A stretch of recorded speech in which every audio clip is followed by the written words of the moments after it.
नमस्कार सभी को। आज हम स्टार्ट कर रहे हैं इलेक्ट्रोडायनेमिक्स के अंदर फोर्थ यूनिट। ठीक है, 3 यूनिट जो है हम पढ़ चुके हैं, चौथी यूनिट जो है हम स्टार्ट कर रहे हैं। ठीक है, और चौथी यूनिट के अंदर एक ही चैप्टर है तुम्हारे, चैप्टर नंबर 7।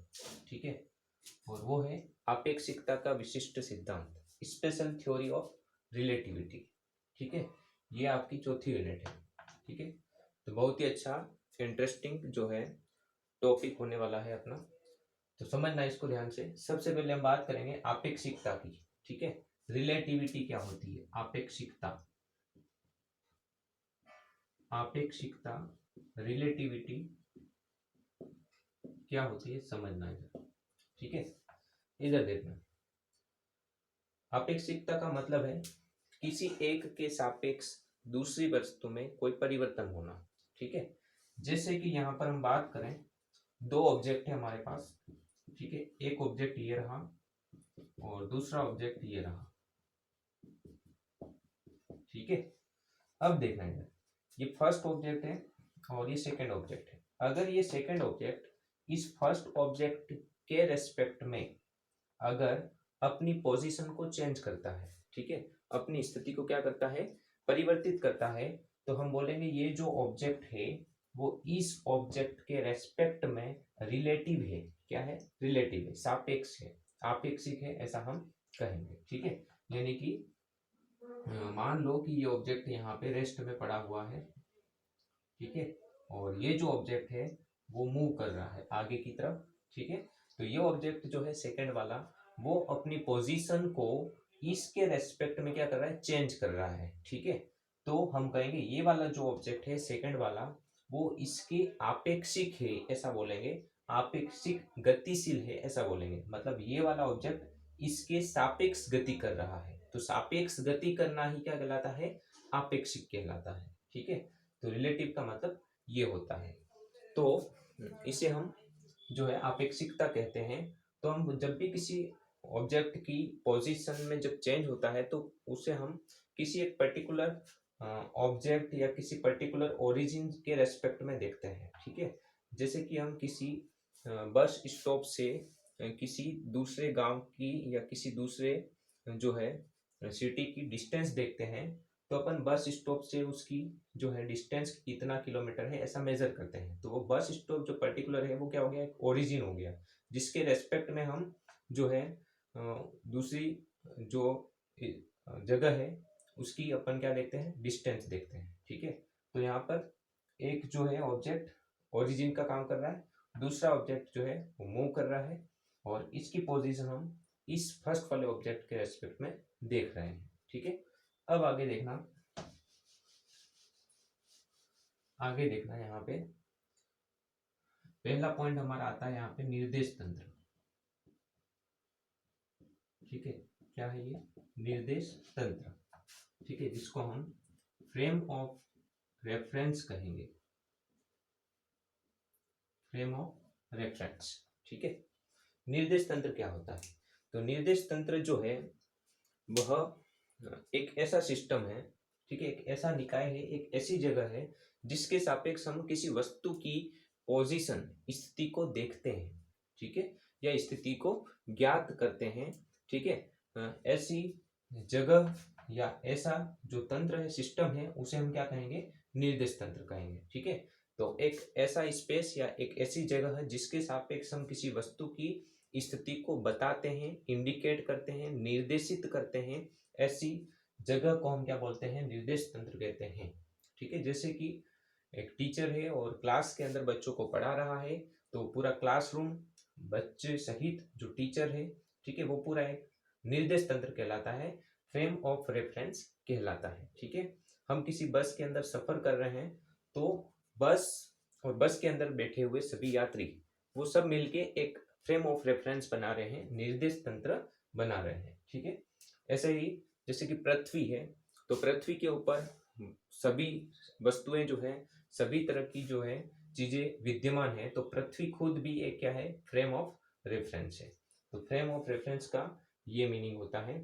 ठीक है, अब हम बात करेंगे ये निर्देश तंत्र जो है वो कितने टाइप का होता है। तो मुख्य रूप से निर्देश तंत्र जो है वो दो प्रकार का होता है, ठीक है, टू टाइप्स का होता है फ्रेम ऑफ रेफरेंस। पहला जो निर्देश तंत्र है वो है जड़त्वीय निर्देश तंत्र, जड़त्वीय निर्देश तंत्र, ठीक है, जिसको हम इनर्शियल फ्रेम ऑफ रेफरेंस कहते हैं। और दूसरा होता है अजड़त्वीय निर्देश तंत्र, ठीक है, जिसको हम non inertial frame of reference कहते हैं, ठीक है। तो निर्देश तंत्र जो है वो दो प्रकार का होता है, जड़त्वीय निर्देश तंत्र और अजड़त्वीय निर्देश तंत्र, ठीक है। समझना, ये दोनों बहुत ही इंपॉर्टेंट पॉइंट्स है दोनों, ठीक है। देखना है जड़त्वीय निर्देश तंत्र, एक नियम पढ़ा था तुमने, जड़त्व का नियम, जड़त्व का नियम न्यूटन का जो पहला नियम है जिसे हम जड़त्व का नियम कहते हैं, ठीक है, उसी से रिलेटेड है ये फ्रेम ऑफ रेफरेंस। जड़त्व का नियम क्या कहता है कि यदि कोई ऑब्जेक्ट है, ठीक है, ये कोई ऑब्जेक्ट है, वो अगर रेस्ट के अंदर है या फिर किसी पर्टिकुलर कांस्टेंट वेलोसिटी से वो मूव कर रहा है, ठीक है, तो उसकी पोजीशन में तब तक कोई परिवर्तन नहीं होता है जब तक उसके ऊपर कोई एक्सटर्नल फोर्स अप्लाई नहीं करे, ठीक है। या फिर हम कह सकते हैं कि कोई ऑब्जेक्ट है, उसके ऊपर नेट फोर्स अगर जीरो है, नेट फोर्स क्या है, जीरो है, तो उस समय ये रेस्ट में रहेगा, ठीक है, या फिर कांस्टेंट वेलोसिटी से मूव करेगा। मतलब इसका जो एक्सेलरेशन है वो भी क्या होगा, जीरो। एक्सेलरेशन जीरो होने का मतलब है वेलोसिटी जो है वो क्या है, कांस्टेंट है, तभी dv बाई dt करेंगे तो वो जीरो आएगा, ठीक है। तो ये जड़त्वीय निर्देश तंत्र था। अब देखना, समझना इसको, जड़त्वीय निर्देश तंत्र क्या होता है, ये जड़त्व का नियम था। जड़त्वीय निर्देश तंत्र एक ऐसा निर्देश तंत्र है जहां पे जड़त्व के नियम का पालन होता है, कहने का मतलब जहां पे जड़त्व के नियम का पालन होता है, ठीक है। मतलब एक ऐसा निर्देश तंत्र जिसके अंदर, जिसके सापेक्ष यदि हम किसी वस्तु को देखें और वो वस्तु स्थिर है, उसके ऊपर कोई फोर्स नहीं लग रहा है, ठीक है, और उसका त्वरण जो है वो क्या हो, शून्य हो, तो ऐसे निर्देश तंत्र को हम जड़त्वीय निर्देश तंत्र कहते हैं, ठीक है। तो जो है शॉर्ट मैं इसको समराइज कर रहा हूं, ठीक है। तो एक ऐसा निर्देश तंत्र, एक ऐसा निर्देश तंत्र जिसमें किसी वस्तु का त्वरण शून्य हो, ठीक है, त्वरण शून्य हो, और दूसरी चीज जो इसके ऊपर नेट फोर्स लग रहा है, ठीक है, नेट फोर्स जो है वो क्या हो, जीरो हो। मतलब वस्तु के ऊपर नेट फोर्स जब जीरो लगेगा तब हम कहेंगे कि उसका जो एक्सेलरेशन नहीं है, ऐसा बोलेंगे, ठीक है। विदाउट एक्सेलरेशन कोई ऑब्जेक्ट हमको जो है प्रतीत होगी, तो ऐसे निर्देश तंत्र को हम क्या बोलेंगे, जड़त्वीय निर्देश तंत्र कहेंगे। एग्जाम्पल से समझना, ठीक है। जैसे कि ये कोई फ्रेम ऑफ रेफरेंस है, ठीक है, मान लो ये कोई रूम है और इस रूम के अंदर यहाँ पे कोई ऑब्जेक्ट पड़ा हुआ है, ये ठीक है, ये पूरा रूम है मान लो, और इस रूम के अंदर एक ऑब्जेक्ट पड़ा हुआ है, ठीक है, और वो रेस्ट में है, और हम इसको यहाँ पे बैठे हुए जो है देख रहे हैं, ठीक है, हम इसको यहाँ पे बैठे हुए देख रहे हैं, तो हमको ये ऑब्जेक्ट जो है वो रेस्ट में दिख रहा है। मतलब क्या हुआ, इसका नेट फोर्स जीरो है, इसका एक्सेलरेशन भी क्या है, जीरो है, ठीक है। तो उस समय ये जो फ्रेम ऑफ रेफरेंस है जिसके अंदर बैठकर हम किसी ऑब्जेक्ट को नॉन एक्सेलरेटेड जो है देख पा रहे हैं, तो ऐसे फ्रेम ऑफ रेफरेंस को हम इनर्शियल फ्रेम ऑफ रेफरेंस कहेंगे, जड़त्वीय निर्देश तंत्र कहेंगे, ठीक है। और जैसे कि ये तो एक एग्जांपल हो गया, ठीक है। और दूसरा एग्जांपल है, जैसे कि हम जैसे कि किसी बस में बैठे हुए हैं, बस चल रही है, ठीक है, हम बैठे हुए हैं, तो बस जिस स्पीड से चल रही है हमारा शरीर भी उसी स्पीड से चल रहा है, तो बस के रेस्पेक्ट में हम अपने खुद को देखें तो हम रेस्ट में हैं, हमारे ऊपर कोई फोर्स नहीं लग रहा है। तो हमारे लिए वो बस जो है वो क्या हो गया, इनर्शियल फ्रेम ऑफ रेफरेंस हो गया। ठीक है, और सिंपल सा ये है, जैसे हम किसी रूम में बैठे हुए किसी ऑब्जेक्ट को देख रहे हैं, वो रेस्ट में है। ठीक है, वो रेस्ट में है मतलब उसका एक्सेलरेशन 0 है, तो जो रूम है जहाँ हम बैठे हैं वो क्या हो गया, इनर्शियल फ्रेम ऑफ रेफरेंस है। या फिर कोई ऑब्जेक्ट है जो कांस्टेंट वेलोसिटी से मूव कर रहा है, जैसे कि हम बैठे हैं रूम में, और रूम में एक फैन है, पंखा है, वो चल रहा है, कांस्टेंट स्पीड से चल रहा है। ठीक है, तो कांस्टेंट स्पीड से चल रहा है, v कांस्टेंट है, तो dv बाई dt मतलब एक्सेलरेशन क्या हो जाएगा, ये कांस्टेंट है तो कांस्टेंट का डिफरेंशिएशन क्या होता है, 0, तो उस समय उसका त्वरण क्या हो गया, 0। ठीक है, तो कोई वस्तु स्थिर है या एक नियत वेग से गति कर रही है तो उसका त्वरण 0 होता है। और ऐसी ऑब्जेक्ट को हम जिस फ्रेम ऑफ रेफरेंस से देखेंगे वो फ्रेम ऑफ रेफरेंस इनर्शियल यानी कि जड़त्वीय निर्देश तंत्र कहलाता है। ठीक है,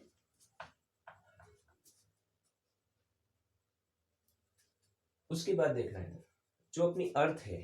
ठीक है, अर्थ जो है वो भी क्या है, रेस्ट में मानते हैं हम उसको, कि अर्थ घूम नहीं रही है, हमको ऐसा फील नहीं होता है कि अर्थ जो है घूम रही है, क्योंकि अर्थ का जो एक्सेलरेशन होता है वो बहुत ही कम होता है, 3.4 सेंटीमीटर पर सेकेंड स्क्वायर, ऐसा कुछ जो है इसका एक्सेलरेशन होता है, जो कि बहुत ही छोटा होता है, बहुत ही लो होता है, तो हमको फील भी नहीं होता है कि अर्थ जो है वो रोटेट कर रही है। तो फ्रेम ऑफ रेफरेंस जो अर्थ है, मतलब अर्थ खुद एक इनर्शियल फ्रेम ऑफ रेफरेंस माना जाएगा। वैसे देखा जाए तो जिस फ्रेम ऑफ रेफरेंस का एक्सेलरेशन होता है उसको हम नॉन इनर्शियल बोलते हैं, बट अर्थ की बात करें तो अर्थ का जो एक्सेलरेशन है जरूर लेकिन बहुत छोटा है, इसलिए उसको हम इनर्शियल फ्रेम ऑफ रेफरेंस मानते हैं, ये बात ध्यान रखना।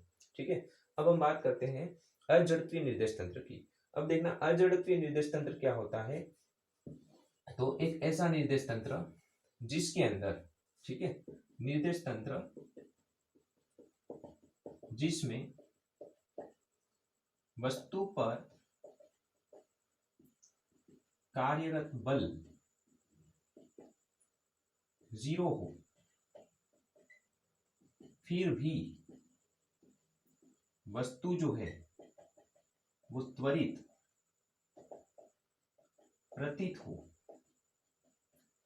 ठीक है, वस्तु के ऊपर जो है बाह्य बल जो है वो उपस्थित नहीं हो, ठीक है, मतलब अनुपस्थित है, फिर भी वस्तु जो है वो त्वरित प्रतीत होती है, तो ऐसे फ्रेम ऑफ रेफरेंस को हम अजड़त्वीय निर्देश तंत्र कहते हैं। ठीक है, मतलब नेट फोर्स तो 0 है, बट यहाँ पे एक्सेलरेशन जो है वो 0 नहीं है, यहाँ पे फोर्स 0 है और साथ में एक्सेलरेशन भी क्या होता है, 0। ऐसे फ्रेम ऑफ रेफरेंस को हम जड़त्वीय बोलते थे।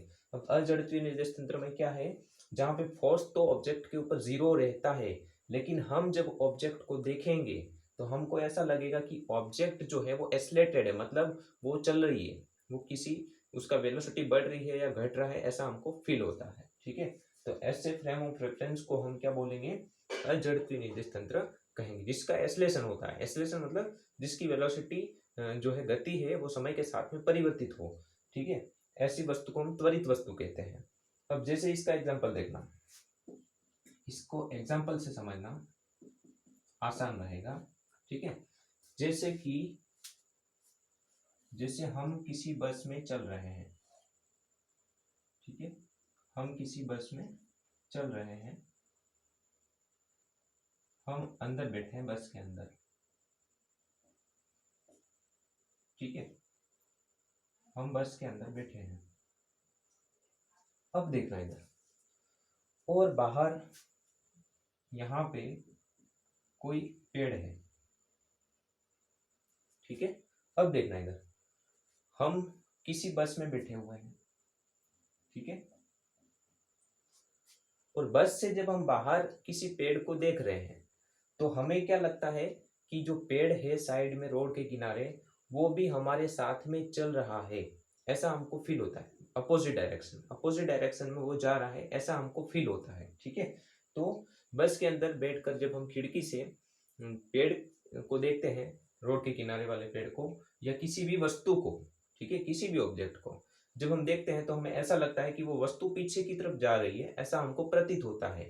ठीक है, अब मतलब समझना इसका, मतलब वो वस्तु या वो पेड़ जो है वो पीछे की तरफ जा रहा है, ऐसा हमको प्रतीत हो रहा है, मतलब उस वस्तु का कुछ ना कुछ त्वरण है, ऐसा हमको फील हो रहा है। ठीक है, अब देखना है हाँ, यदि हम बात करें इस पेड़ की, तो इसका कोई त्वरण नहीं है। क्यों? क्योंकि उसके ऊपर कोई फोर्स नहीं लग रहा है, कोई उसको धक्का देके गति नहीं करवा रहा है, उसके ऊपर फोर्स 0 है, बट फिर भी हमको उसका त्वरण प्रतीत हो रहा है। तो अब यहाँ पे हम जो है निर्देश तंत्र को क्या बोलेंगे? अजड़त्वीय निर्देश तंत्र। कौन सा निर्देश तंत्र वो देखना।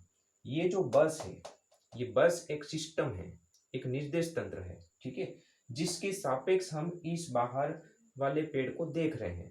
तो जिस फ्रेम ऑफ रेफरेंस के रेस्पेक्ट में हमको वो ऑब्जेक्ट त्वरित प्रतीत हो रही है, वो फ्रेम ऑफ रेफरेंस जो है, ये जो बस है, वो यहाँ पे अजड़त्वीय निर्देश तंत्र कहलाता है। ठीक है, तो ये जो बस और बस के अंदर जो भी चीजें हैं उससे मिलकर जो फ्रेम ऑफ रेफरेंस बना है वो एक अजड़त्वीय निर्देश तंत्र होगा। ठीक है, अब देखना इधर, तो यहाँ पे बस जो है वो अजड़त्वीय निर्देश तंत्र हो गया। लेकिन यदि हम बात करें बस के अंदर ही बैठे हुए हम किसी ऑब्जेक्ट को देख रहे हैं, वो ऑब्जेक्ट भी अगर बस के अंदर ही है तो वो ऑब्जेक्ट जो है हमको त्वरित प्रतीत नहीं होती है। तो उस कंडीशन में बस जो होगी वो जड़त्वीय निर्देश तंत्र होगा। यदि बस में ही बैठकर हम बस में ही पड़ी हुई किसी ऑब्जेक्ट को देख रहे हैं तो वो तो रेस्ट में हमको प्रतीत होगी, त्वरण रहित, इसलिए उस समय बस जो है वो जड़त्वीय निर्देश तंत्र होगा। लेकिन बस के अंदर बैठे हुए हम बाहर वाली किसी वस्तु को देख रहे हैं तो बाहर वाली वस्तु हमको त्वरित प्रतीत होगी,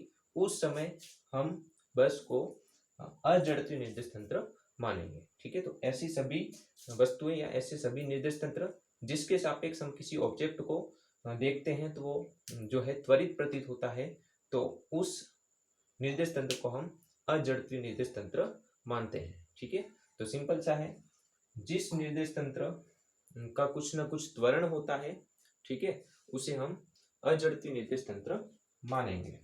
ठीक है, तो यहाँ पे ऐसा क्यों हो रहा है? क्योंकि ये जो ऑब्जेक्ट है, ये जो बस है वो खुद चल रही है, इसलिए ऐसा यहाँ पे हो रहा है। ठीक है, तो ये जो है अजड़त्वीय निर्देश तंत्र हो गया।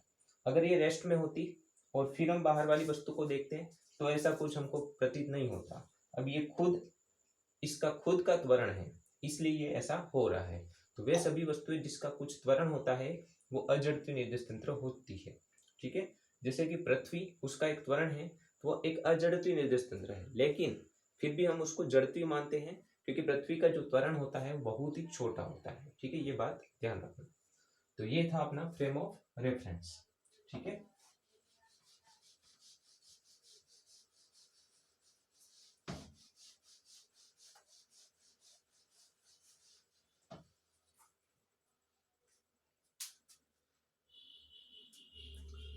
हाँ, अब एक और चीज देखना, फ्रेम ऑफ रेफरेंस निर्देश तंत्र के अंदर जो निर्देश तंत्र होता है वो अलग अलग प्रकार का होता है। और ठीक है, कार्तीय निर्देश तंत्र, ध्रुवीय निर्देश तंत्र, गोलीय निर्देश तंत्र, बेलनाकार निर्देश तंत्र, ऐसे बहुत सारे जो है निर्देश तंत्र होते हैं। उसके अंदर जो सबसे सिंपलेस्ट होता है, जहां पर हम किसी ऑब्जेक्ट की पोजीशन को आसानी से समझा सकते हैं, उसे हम कहते हैं कार्तीय निर्देश, कार्तीय निर्देश तंत्र। ठीक है, कार्टेशियन कोऑर्डिनेट सिस्टम,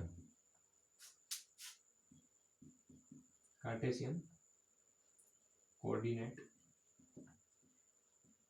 सिस्टम। ठीक है, तो कार्टेशियन कोऑर्डिनेट सिस्टम क्या होता है समझना इधर। जैसे हम 3D के अंदर बात कर रहे हैं, ठीक है, ये x, ये y एक्सिस है और ये z एक्सिस है। ठीक है, तो ये एक फ्रेम ऑफ रेफरेंस है। अब देखना, फ्रेम ऑफ रेफरेंस के लिए एक तो हम डिफाइन करते हैं ओरिजिन को, मूल बिंदु, जिसके रेस्पेक्ट में हम किसी ऑब्जेक्ट की पोजीशन वगैरह देखते हैं। ठीक है, ये मूल बिंदु है। और कोई पार्टिकल, ये रहा पार्टिकल, यहाँ पे ये रहा। अब इस पार्टिकल की पोजीशन हमें फाइंड आउट करनी है, तो उस फ्रेम ऑफ रेफरेंस का एक फिक्स्ड पॉइंट हमने मान रखा है जिसको हम क्या कहते हैं, ओरिजिन। ठीक है, उस ओरिजिन से इस पार्टिकल की पोजीशन हम देखते हैं। अगर वो 3D में है तो हम देखते हैं वो x डायरेक्शन में कितना दूर है, वाई डायरेक्शन में कितना दूर है और जेड डायरेक्शन में कितना दूर है, ठीक है।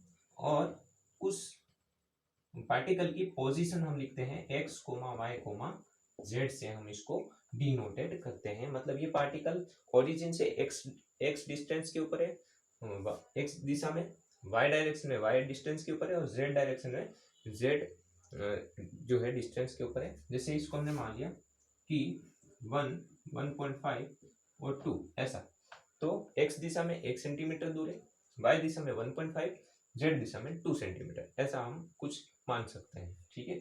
तो कार्टेशियन कोऑर्डिनेट सिस्टम में हम ऑब्जेक्ट को कोऑर्डिनेट एक्स वाई जेड के अंदर उसकी पोजीशन या उसकी वेलोसिटी, एक्सेलरेशन, कुछ ये जो है पैरामीटर हम उसमें बता सकते हैं। तो कार्तीय निर्देशांक तंत्र के अंदर 3D के अंदर जैसे हम लिखेंगे एक्स वाई और जेड, ऐसा लिखेंगे, एक्स दिशा को बताएगा, ये वाई दिशा को, ये जेड दिशा को, ठीक है। इसमें भी 2 प्रकार के होते हैं, एक्स वाई जेड, ये एंटी क्लॉकवाइज है, दक्षिणावर्त कार्तीय निर्देश तंत्र है। एक होता है इधर एक्स इधर वाई इधर जेड, ठीक है, तो वो क्लॉकवाइज होता है, यानी कि वामावर्त कार्तीय निर्देश तंत्र होता है, ठीक है। हम इसी फ्रेम ऑफ रेफरेंस को लेंगे, एंटी क्लॉकवाइज जो होता है एक्स वाई और जेड है, ठीक है। ये जो पार्टिकल हो गया। अब देखना इधर,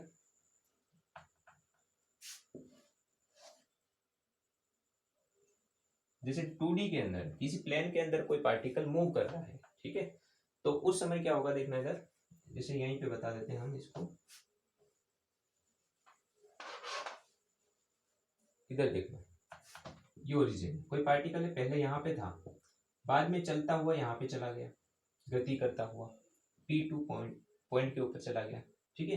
तो अब देखना इधर, तो इसका जो पोजीशन वेक्टर है, डिस्प्लेसमेंट वेक्टर यहाँ से यहाँ तक का, वो कैसे डिफाइन करेंगे हम। सबसे पहले तो फर्स्ट जो पोजीशन है उसको देखेंगे ओरिजिन से। जैसे मान लो ये पोजीशन है इसकी R1 फर्स्ट पोजीशन, उसके बाद अब सेकंड पोजीशन क्या हो गई वो देखेंगे हम, मान लो ये क्या है R2, ठीक है। तो अब हमें यहाँ से यहाँ पे जब ये गया है पार्टिकल, तो ये वाला डिस्प्लेसमेंट वेक्टर निकालना है, तो मान लेंगे हम इसको R, ठीक है। अब R का मान क्या होगा वो देखना इधर, तुमने ट्राइंगल लॉ पढ़ा होगा, अगर ये एक A वेक्टर है, ठीक है, ये दूसरा B वेक्टर है, तो जो इनका रिजल्टेंट वेक्टर होता है वो इनके अपोजिट डायरेक्शन में जो तीसरा वेक्टर होता है वो होता है, और उसका मान जो है वो इन दोनों वेक्टर के सम के इक्वल होता है। ये तीर के साइन देखा ऐसे जाने चाहिए, तब उनका रिजल्टेंट उनके अपोजिट डायरेक्शन में आता है।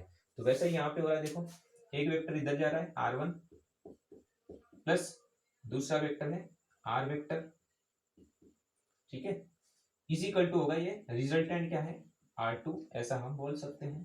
तो हम R vector is equal to क्या लिख सकते हैं, R2 वेक्टर माइनस R1। ये देखो, ये R वेक्टर जो है वो डिस्प्लेसमेंट वेक्टर हमको मिल गया, क्या होगा R2 minus R1, R2 minus R1, इसको हम डेल्टा R वेक्टर भी बोल सकते हैं। तो यहां से हमको क्या मिल गया, डिस्प्लेसमेंट वेक्टर मिल गया। जैसे डिस्प्लेसमेंट वेक्टर मिला वैसे ही हमको वेलोसिटी वेक्टर मिल सकता है, एक्सेलरेशन का वेक्टर मिल सकता है, ठीक है। तो हम यहाँ पे ये करने का मतलब ये है कि फ्रेम ऑफ रेफरेंस का क्या इंपॉर्टेंस है, ओरिजिन होना चाहिए किसी भी फिनोमिना, किसी भी घटना को जो है ऑब्जर्व करने के लिए हम किसी एक फिक्स पॉइंट ओरिजिन को डिफाइन करेंगे, एक फ्रेम ऑफ रेफरेंस को डिफाइन करेंगे, ताकि उस ऑब्जेक्ट से रिलेटेड जो पैरामीटर है, उसका डिस्प्लेसमेंट है, वेलोसिटी है, एक्सेलरेशन, उनको इजीली हम फाइंड आउट कर सकें, ठीक है।